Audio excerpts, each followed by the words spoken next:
Hello, everyone. Welcome back to Manatee Local. I have a treat for you. We are having an interview today with Trent Wayman. Trent is the founder of the America First Party. Can I get the right name for this, Trent? Yeah, it's the America First Party of Florida. America First. I'm actually a co-founder with Charles Kelly out of Hillsborough. Okay, fantastic. So this is a really important development, I think, in not just local politics, but the state politics, because it sounds like it's meant to be across the state. And, I would imagine that this kind of thing might actually spread if it catches on in a place as important as Florida. Florida has become the nexus, I think, of MAGA, partly because Donald Trump is here, but at the same time, there has been a convergence of a lot of conservatives on Florida in the years since, I guess, post-COVID. I think I've noticed a lot more folks coming here from other states. And, I think in registered voters, even though NPAs are on the rise, Republicans have taken a fairly, what looks kind of decisive lead over Democrats, in terms of voter registrations, for partisan registration. And so with the influx of conservatives, there's a chance here, I think, for conservatives to go off to a new party if they're not happy with the Republican Party.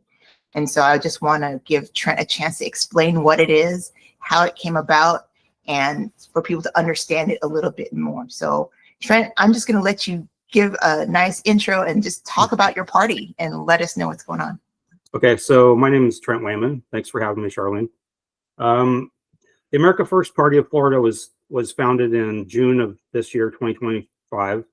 And the reason that it was founded was because of the Republican Party of Florida. They've been purging a lot of people out of the party. They've been mistreating a lot of people. It's really a top down organization. They claim to be grassroots, but they're really not. They're top down. They're run by lobbyists who, they get lots of money. Their goal is to raise a lot of money and then fund candidates in a general election. So they really don't want the grassroots involved in the primary elections, because they don't want us picking the candidates that go to the general election. They would rather have the candidates that their donors want in the general elections. And so that's really kind of the reason. And in Manatee County, we had an REC last year who was becoming really America First, and we actually got behind all the grassroots candidates, and they went against a slate of builder candidates, and all of our candidates that we got behind ended up winning the primary races. Well, a few weeks after that, the RPOF, Republican Party of Florida, came in and they closed down our Republican Executive Committee for the county. They said we were suspended, and they were working on a turnaround plan. Well, I was elected the state committeeman for the county by 60% of the voters in the primary election. And my friend Jackie Heisey was elected to be the state committee woman. She was in a race of 4 people, and she got, I believe, over 30% of the vote. So the 2 of us were elected to represent the Republicans in Manatee County. And then at the annual meeting that the RPOF had this year, which was in January, Jackie and I went to that. And when we got there, Evan Power, who's the chairman of the state party, Bill Helmick, who's the executive director, they pulled us aside and said, you guys have, you're basically fully credentialed, except for you can't vote. Well, the only reason to even be there is to vote. So, they have what's called they have caucus meetings, which is like our congressional district is District 16. So congressional District 16 includes Manatee County, all of Manatee County, and part of Hillsborough. So there's actually three districts that there's District 16, 15, and 14 that all caucus together in that. And because Jackie and I are the only 2 people that lived in CD 16, we would have been the chair and the vice chair for that caucus. Now, the importance of these caucuses is there's only like 30 or 40 of them that get together, and every one of those votes for a chair, and those chairs go to the executive board meetings of the RPOF, and they vote on the state stuff. So it's a very important position to hold. Well, they didn't want Jackie or I to have one of those, so they wouldn't let us participate. And then in March of this year, Jackie and I both received letters saying that we were removed by Evan Power and Bill Helmick from our positions as state committee man and state committee woman. And also everybody in the REC didn't get readmitted. So basically what they have now is a fake Republican Party in Manatee County, and everybody in it has been appointed by the state party. So there's nobody elected to represent the Republicans in Manatee County anymore. And that was really the tipping point for me. And like I said, Charles Kelly, he reached out to me in March and said, "Hey, I'm working on these documents. Do you want to help?" And I was like, "Sure, let's do it." And that's what we did. We founded the America First Party of Florida. There was 9 of us at the end of May on the voter registrations that actually formed this party, the state party, together. At the end of June, we had 1,150 people registered. Okay. And I believe we were in 30, I want to say 35 counties or something like that. At the end of July, we were close to 3,000 and in 63 counties. And today we're in 64 counties with over 6,300 people registered. So that's just in 3 months. That's pretty good. It's actually growing really fast. And really the only thing we've done is just used our networks to get the word out about it. And people are being purged from the Republican Party. They see a need for it. So that's kind of where we're at today. Wow, that's incredible. I'm really impressed with how fast it's growing. And so how hard was it to get like an actual party formed that will be on the ballot? So your question was, how hard is it to get a party started? Yes. And the answer is it's a lot of paperwork. Chuck is a lawyer, so it was definitely helpful having him. He dealt with all the stuff through the Department of State, and he stayed on top of all that. But it's a lot of work. Yeah, mostly you got to write a constitution, you got to write rules, you got to have a lot of documents for it. Then you got to have 4 people that are going to be your president or your chairman, your vice chairman, your treasurer, and your secretary. So that's and the way we set our party up was we didn't just set it up to have those 4 people running the party from the top up. We set it up more like a company that has a board of trustees. So the board of trustees will oversee the executive board, and that's the way we're going to set up our county executive committees as well. Okay. All right. That's not entirely surprising. Do you anticipate getting any kind of lawsuits from the Republican Party of Florida to get you off the ballot? I mean, I'm drawing this from the fact that the Democratic Party has screwed anybody that they don't want on the ballot. Typically, this is Green Party people that get the brunt of this. Jill Stein was ruthlessly hunted down in lots of places, and the Green Party was sued by the Democratic Party and all kinds of shenanigans to keep them off the ballot. Do you anticipate having any kind of legal activity like that coming at you? Because if the Democrats do it, honestly, from my point of view, the Republicans are not above doing the same thing. Yeah, I mean, basically the Republicans and the Democrats are 2 sides of the same coin. It's basically become a uniparty. So what one party does, the other party is going to do. They're both just in it to enrich and empower themselves, as far as I can tell. I mean, you see that at the federal level, you see it at the state level, and even sometimes at the county level. As far as us getting sued, I haven't anticipated that, but honestly, I mean, I probably welcome it because that's just more publicity for us. Okay.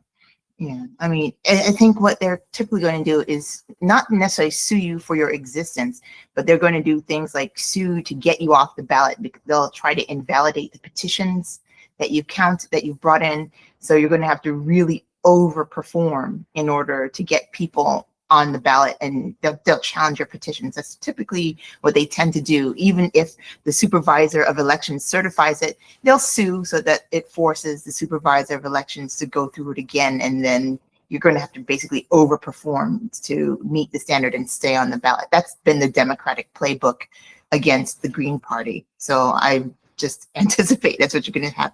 You might see that, from the Republican Party here in Florida. Oh, I'm sure they will. Yeah, I have no doubts that they're definitely going to play dirty. They always do.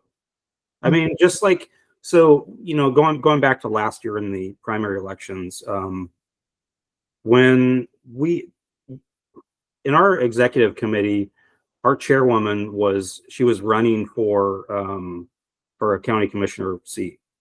And that whole slate of candidates that they were actually Joe Gruters, who's the he's the RNC chairman. Mm-hmm. He's got a firm down in Venice with Eric Robinson. So it's Robinson, Gruters, and Roberts, I believe is the name of their firm. But they had a PAC last year called the MAGA PC. Now the MAGA PC was, if you went and looked, you saw Eric Robinson was the president, and then he was the treasurer, and they shifted around. But the point is they sent out these voter guides that had this whole slate of candidates that were all developer-backed candidates, and they did this in 6 different counties.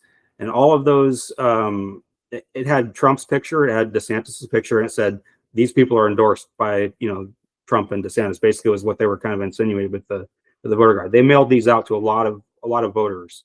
I mean, I got one at my house like the day before the primary started, and I was like, what?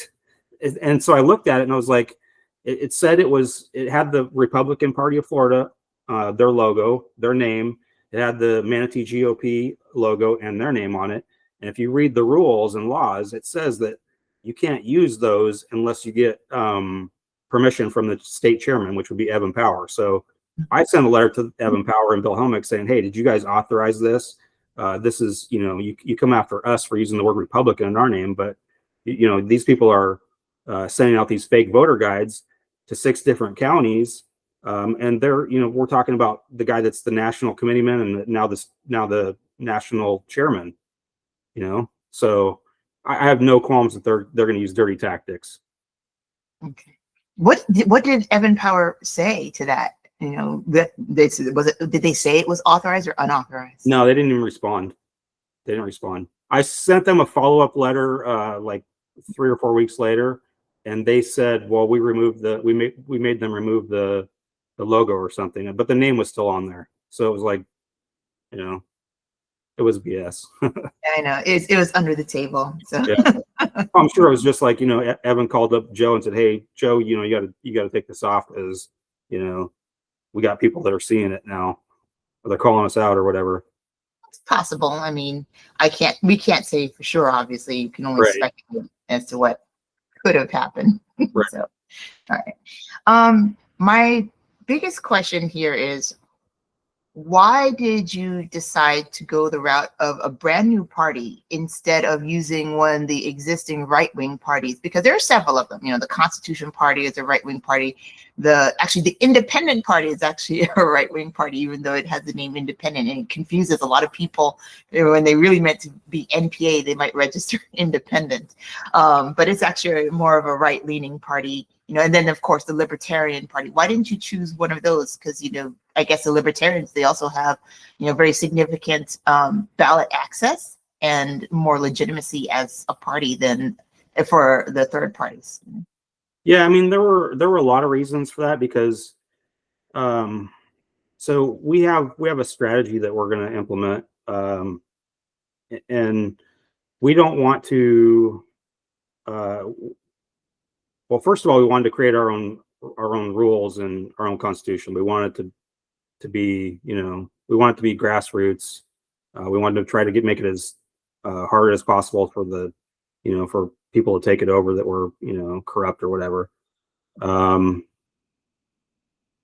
But also we wanted to use the America First brand. That was a big reason, because it's already this huge thing. America First it's already got its own takeoff. Really, it's branded already. There's not really a lot of marketing we have to do to say, the America First Party. People will just automatically know what it is. Mm-hmm. So that was a big reason too. Okay. Yeah. And yeah, I was just thinking about more along the lines of the ballot access and just, who actually reads the ballot and, what might actually occur, in terms of, Well, I thought libertarians would probably have been the lowest hanging fruit because they're basically the major minor party, yeah, even I mean, Green. if I joined the Libertarian Party or some other party, then I would just be telling a bunch of people to come join this other party that's been around for a while, right? So if you start a new party, and people have seen what you've done, your actions, and they'll follow you if they believe in what you're doing.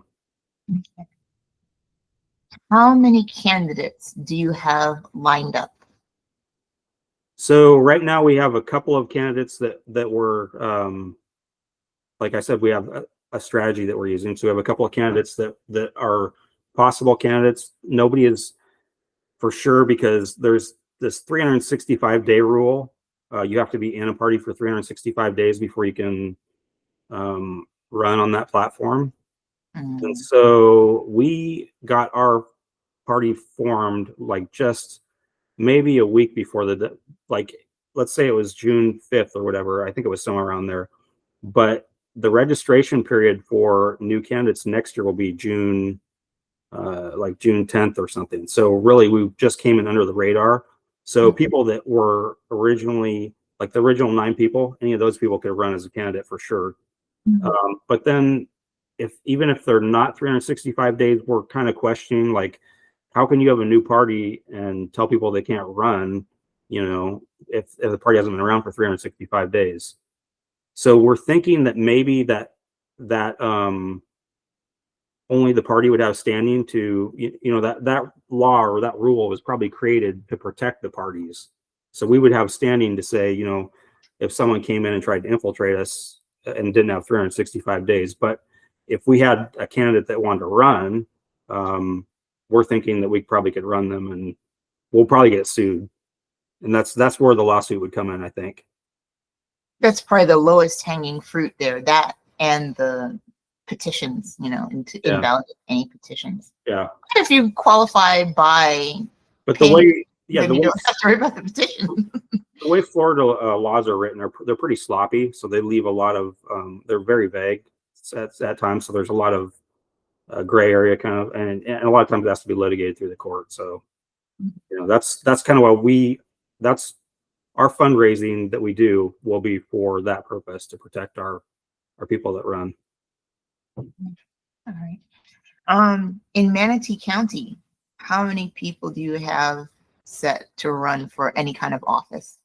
As America First? As America First. I don't have any set to run as America First yet. So it's more in other counties that you have candidates that are ready to run as America First? Yeah. Right now we're in kind of a building, foundational building part of the process for the party. But really, so back to the strategy I was talking about, we were going to target areas where the Republican candidate is a rhino, which rhino, I think most people know what that is. It's a Republican in name only. And as far as I'm concerned, most Republicans in the that are elected are rhinos. So, but we're going to target the biggest rhinos. Biggest rhinos. Okay. All right. I know you have to have attainable goals, not ridiculous goals. You need to be ambitious, but not like unrealistic. But I just think about, how is this going to work? Because essentially you're Republicans, and this is just a new front in the internecine civil war that's going on in the GOP right now. I think in Florida it might be more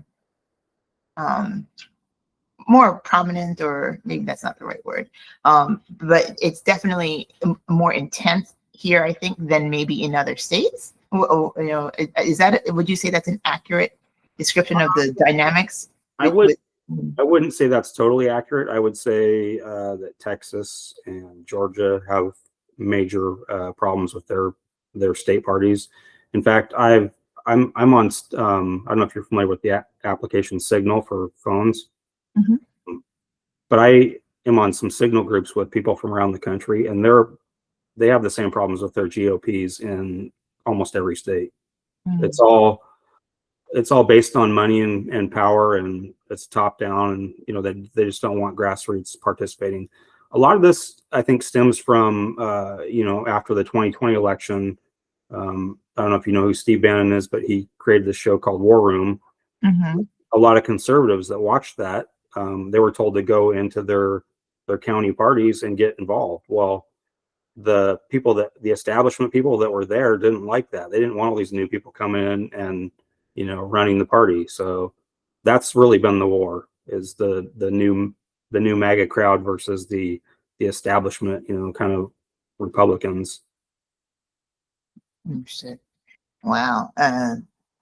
It's fascinating because, I don't want, I would think that, if you're really serious about it, I mean, it's just too new, and I'm trying not to put too much pressure or set expectations too high.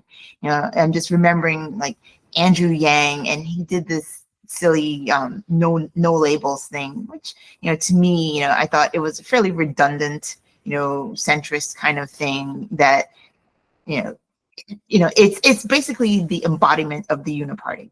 It was a bunch of basically centrist Democrats, centrist Republicans coming together and agreeing because they fundamentally agree on everything.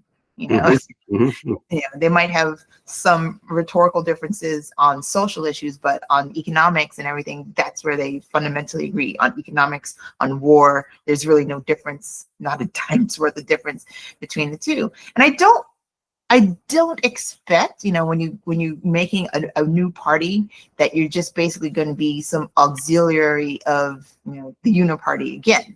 I mean, so like what difference is there really between America First and the Republican Party, and I guess the Republican Party writ large, because it's across the country. So what is the real material difference between America First and the Republican Party? Well, we're anti-corruption, so that's the biggest thing. We have on our website is www.realamericafirst.org. We actually have a list of all the things that we think makes us different from the Republican Party. So I encourage anybody to go out there and look at that. All right. So that's great. We have a screen sharing thing. So let me actually realamericafirst.org. Mm-hmm. Okay. All right.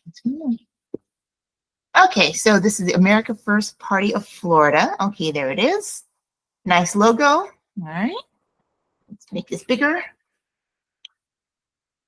Preserving the sovereignty, prosperity, and security of the United States. We believe in putting American citizens first, upholding constitutional freedoms, and ensuring a government that serves the people. Okay. Border security, economic nationalism, limiting federal power, law and order, anti-corruption, energy independence, ending foreign entanglements and globalism, cultural preservation and traditional values, healthcare and education reform, infrastructure and self-reliance, election integrity and sovereignty. Okay, those are pretty good outlines of your pillars for just the framework. Where is that? Is it? Let's see. There's a page. Yes. Is about on the about AMF. Let's go. How it's different. All right, let's make this bigger. Okay. All right. Let's see here. Anti-corruption, election integrity, candidate access. Instead of actively eliminating America First and MAGA candidates in the primaries, we facilitate grassroots candidates running on their own merit, but rest assured we will not support candidates affiliated with or connected to other political parties, donors, operatives, committees, or personalities. Grassroots, they believe in due process, they have corporate structure, loyalty. Okay. We require officers to sign an oath to support the America First Party of Florida to the exclusion of all other parties, and to not support any other party's candidates directly or indirectly, financially or through words or actions when an AMF candidate is involved in an election. Okay, both violations. Okay, all right. Well, I think that's extremely helpful. you know, these are the questions that I had. Like, how are you guys really different? Because I know that fundamentally, I mean, it feels like you're fighting over the Republican brand, but it's kind of lost. The establishment controls that brand, and so now you have to go do something Yeah, different. and I think a lot of this stuff originally was Republican, but they've kind of lost their way. So when it comes to election integrity, they say one thing, but they completely do something different. They don't. You have in the Republican Party of Florida, you have Evan Power, you have Bill Helmick, and you have a guy named Dave Ramba. Dave Ramba owns Ramba Consulting. He's also the president of the FSC, which is the Florida Supervisor of Elections. So how is that, how is that transparent for him to be the president and also be in the Republican Party as, a person in the party? And also he's got a lot of control over what the supervisor elections do. So he's, he'll push for machines and, that kind of thing so that they can control the voting. I don't see any transparency in the Republican Party when it comes to election integrity. Yeah, that's a shame. I mean, it's one of the things that, they really beat the drum about. And it really is a shame because we have a lot of good people in the Republican Party who, at the grassroots level, who do a lot of work. I mean, I see stuff every day that people are doing for election integrity, but it won't go anywhere because the people at the top are preventing it from going anywhere. So, how do you feel about Scott Farrington and the job he's doing? Because he's, our local supervisor of elections. I felt that, we fought very hard to get him back into that job. Yeah. And I felt generally that he was trustworthy. But yeah, we were also, and actually, to be honest with you, Scott's kind of a friend of ours. So, I'm not going to say anything bad about him, obviously, but we got behind him in the primary, and he was going against James Satcher, who was appointed by Ron DeSantis, which nobody wanted Satcher in there because he was doing, as a commissioner, he was rubber stamping the developer projects, and I think that's really what set a lot of Manatee County residents off, was them just approving everything. Everybody saw all this development. There was no infrastructure being added, but they were building houses like crazy, apartments everywhere. So that kind of rallied everybody together. Different parties, different people you wouldn't see come together, working together to get these candidates elected. That's exactly what happened. It was like a perfect storm in Manatee County. Oh, I can definitely agree with that. Most people don't really know this, but I was working with Carol Phelps on her campaign because, regardless of party, she's a woman of great integrity, and that appealed to me. And I'm not like a dogmatic partisan person at all. And, there are places where I think, we can easily agree. And there's areas where I don't agree, but, I don't let that stuff, become a blood feud between me and people. I really don't. And so, I was really proud to work on her campaign, and I think she's been doing amazing work. And so I'm really happy that, regardless of what happens, I think that dividend has definitely paid off.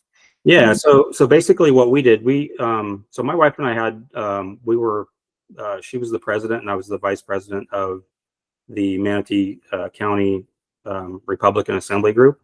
Mm-hmm. And we, as our group, came together and voted to create a voter guide of grassroots candidates, which Carol was on. Everybody that won the primary was on our voter guide. So you may have seen our voter guides that said, not puppets of the developers or developer darlings or whatever we put on there, but it was something like that. We had worked with all the candidates to hand out those same voter guides. So we had all the candidates handing those out, plus we had all our grassroots people handing them out. And I think it was very effective. Oh, I thought so too. And I appreciate it. And it was so sad when I mentioned the previous fake voter guides by MAGA PC. It's like, I was so afraid because I was seeing the election data, at least for District 1, and I'm thinking, oh my God, how many of these people are going to get this piece of crap in the mail, and how many people is it going to influence? And fortunately, it didn't, have the kind of impact that people thought it would. I think. Well, the other thing we did was we took that voter guide and we took the picture that was on the front of it and we stuck it on big cardboard signs, and diagonally across it in big red letters, we wrote the word fake on it. And so we were at all the voting centers during early voting and on election day with our sign that showed that. And, we had the tents up and stuff, and we had tried to get people to come over and talk to us. Well, we explained to quite a few people that those voter guides were fakes, and they changed their votes because of that. Wow, then that's good. I'm glad you were able to secure that. So do you see this as a long, I mean, it is a long haul project, but I'm thinking like into perpetuity project to grow America First into something that can actually rival the GOP in Florida and beyond, hopefully, but in Florida. Yeah, it's definitely a long-term goal. And I think the Republican Party they're helping, they're doing a lot of the heavy lifting for us because of the way they're treating their members, and they're basically making their county executive committees, they're neutering them. They're taking all the power out from them and moving it up to the state level. People are starting to see that all they do is have these big fundraisers with $1,000 seats or whatever, and you have to be rich to go to one of their meetings to their fundraisers, and then they take all that money and they fund these people in the general elections. On top of that, they're telling people to vote no on marijuana, but yet at the same time, the Rambo Consulting is working with True Leave and these other out-of-state marijuana groups to legalize marijuana. So a lot of people see stuff like that from the Republican Party, and they're just getting fed up with it. So I think they're building a lot of our party for us with the way they treat people. Do you have any plans to cultivate, maybe not this cycle, but maybe the next cycle, to get actual America First candidates, especially in Manatee County? I really want to focus more on Manatee County because, obviously you guys have a lot of sympathy with the GOP. You were at the Patriots last night, and, I'd say most people would probably consider themselves there as dyed-in-the-wool Republicans, but they know what happened to you. They know the story. They know what's going on with the RPOF. But at the same time, I don't feel like it's really dislodged the loyalty from the GOP itself. I think a lot of people, haven't been burned deeply enough to have their loyalty questioned, to question their loyalty to the organization. You're right. Yeah. A lot of people, until it affects them, they won't do anything. And I think, you mentioned the Manatee Patriots, because those people are so ingrained in politics, and we see a lot of this stuff every day and week after week. We all know what's going on, but outside of our groups, I don't think a lot of regular voters know what's going on. So it really takes a lot more just of this building up and more things happening for people to start catching on to it. So it's definitely going to be a while. It's a long process for sure. What kind of strategies do you have to reach out to those more casual people that, it's 70,000 or so in District 1 alone, so that's 70,000 people that you're going to have to reach in North County and North and East County, and God knows, I forgot the numbers for the other districts, but here in Manatee County, it's a lot of people to reach. It's about 60% Republican, so under 40,000 people. You're talking all voters? Yeah, in the county, yeah. I don't think actually, yeah, that was all voters, but yeah, I think it's like 40, let's call it 40,000 Republicans in North and East County. Yeah, so I don't think we would have a strategy to reach out to everyone. We'd probably look at, well, first we would look at NPAs, because NPAs, no party affiliation, they have no they've obviously already decided to move away from a party or never were affiliated with a party. So they would be probably the easiest ones to get to join the party. But as far as Republicans, I don't know. It's probably going to be a lot of word of mouth until we can raise money to start sending out, information to people. Right now, we're probably just making calls and sending out letters, but not a lot because, stuff like that costs money and we just don't have a lot of money. Understand. Everything we're doing now is all, we're all paying for everything out of our own pockets. So, yeah. Do you have any? If anyone wants to go to our website and donate, though, we would appreciate that. Okay. Yeah. So yeah, realamericafirst.org. Okay. All right. Do you have anybody, or do you know of any, I guess, fairly affluent people that might be interested in backing your party endeavor? I do actually, but I can't say who they are right now. Yeah, I don't expect you to disclose that. No. but you have some. Okay. All right.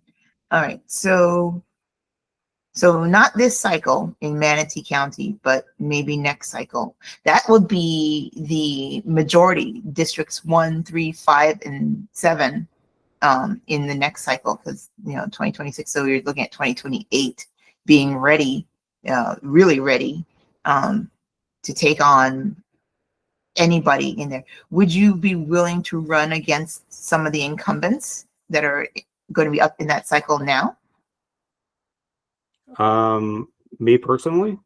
I mean, the party. You think, would you be willing to run candidates, like say, because we've got Bob McCann, Carol Feltz.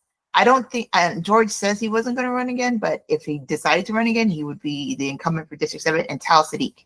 So those 4 would be up for re-election as Republicans in this county. Would you challenge them with America First? I don't think so. Probably not. Why not? Well, I mean, first of all, Bob and Carol are pretty close to MAGA, America First, as far as I know. I mean, they might not be as America First as I am, but I would say they're probably 2 of the better commissioners. George is a really good commissioner. He's very smart, but I think he's more of a centrist. And then Tal, I think he's more, I don't really know. I think Tal is more of, he's more of like a social liberal kind of guy, I guess, but Republican conservative on some stuff. So I don't know if any, I think those 3 are all fine. It would be the other 3 that we would be looking at. We'd be looking at Mike Ron and Amanda Ballard and Jason Bearden, because they were part of the whole developer. But that's next year. So I don't know. We'll see. Not quite ready to run for next year. Yeah.